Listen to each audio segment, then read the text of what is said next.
ये जनाब फारूक अब्दुल्ला हैं। अभी अभी हज करके लौटे हैं। मक्का मदीना से लौटते ही जम्मू कश्मीर एयरपोर्ट पर पत्रकारों से ही भिड़ गए। पत्रकारों ने पूछा, संभल पर क्या कहेंगे?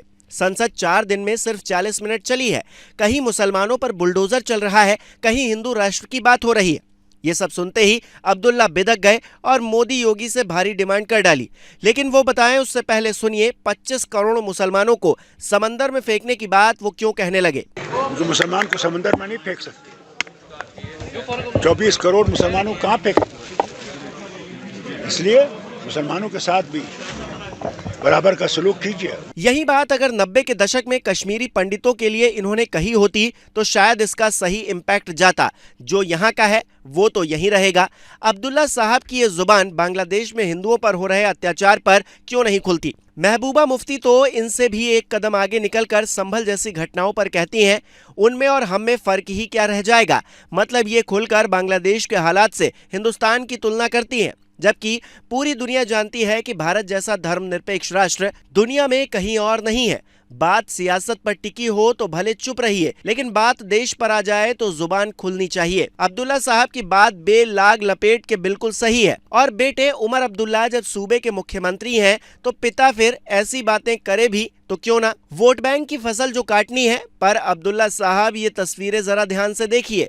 ये शायद इंटरनेट पर सबसे ज्यादा बार सर्च की गई इमेज होगी। एक कश्मीरी महिला कैसे अपनी बेटी के साथ रो रही है। उसकी आंखों में आंसू के साथ साथ डर भी है। डर इस बात का कहीं कोई उसके साथ गलत न कर दे, कहीं कोई उसकी बेटी को उठा कर न ले जाए। ये सब हुआ है उसी कश्मीर में जो अब्दुल्ला परिवार के कभी कंट्रोल में हुआ करता था। और आज भी सीएम उमर अब्दुल्ला ही हैं, तो हुकूमत भी उन्हीं की चलती है। लेकिन इसके आगे उमर अब्दुल्ला योगी और मोदी से जो मांगते हैं वो आपको सन्न कर देगा। वो कहते हैं देश के मजहबों में नफरत पैदा की जा रही है। इसमें कोई संदेह नहीं है कि मुसलमान असुरक्षित महसूस कर रहे हैं।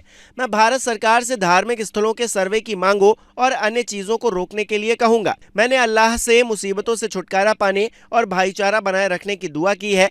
लेबनान में संघर्ष विराम का स्वागत है, लेकिन गाजा में जो कुछ भी जारी है वो खतरनाक है। इंसानियत के नाते इस ज्ञान का बिल्कुल स्वागत होना चाहिए, लेकिन जो अब्दुल्ला साहब पूर्व मुख्यमंत्री रहे हैं, सांसद रहे हैं, उन्हें क्या ये याद नहीं कि कैसे इसी कश्मीर में कश्मीरी पंडितों को भगाया गया? क्या उन्हें ये याद नहीं कि वक्फ बोर्ड कहीं भी अपना दावा ठोक देता है? क्या उन्हें ये याद नहीं कि 3 तलाक के नाम पर कैसे उनके ही कौम की महिलाओं को सताया गया और मोदी राज में उन्हें न्याय मिला? अगर ये भी भूल गए तो क्या उन्हें ये याद नहीं है कि कैसे योगी राज में यूपी के मुसलमानों को बिना भेदभाव के हर योजना का पूरा लाभ पहुंचाया जा रहा है? क्या अखिलेश यादव की तरह फारूक अब्दुल्ला को संभल पर दर्द इसलिए हो रहा है क्योंकि जो पकड़े गए हैं उनमें से कुछ के मुस्लिम नेताओं से कनेक्शन निकल रहे हैं, या फिर ये कोई और दर्द है? ये तो सदन में खुद खड़े होकर कहते हैं जितना हिंदुस्तान आपका है उतना ही हमारा है। पाकिस्तान परस्त कोई कहता है तो सीने में आग उठती है, लेकिन वतन परस्ती साबित करने को कौन कहता है?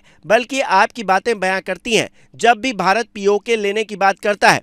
फारूक अब्दुल्ला जैसे लोग खड़े हो जाते हैं और कहते हैं कि भारत अगर हमला करेगा तो पाकिस्तान ने कोई चूड़ियां थोड़ी पहन रखी हैं। और जब मुकदमा दर्ज करवाने लोग कोर्ट जाते हैं तो कहते हैं कि एक पाकिस्तान तो पहले ही बना दिया, आप कितने बनाओगे? ऐसी बातें करने वाले जब सिर्फ और सिर्फ देश से हटकर अपने वोट बैंक की बात करते हैं तो गुस्सा हर हिंदुस्तानी को आना ही चाहिए।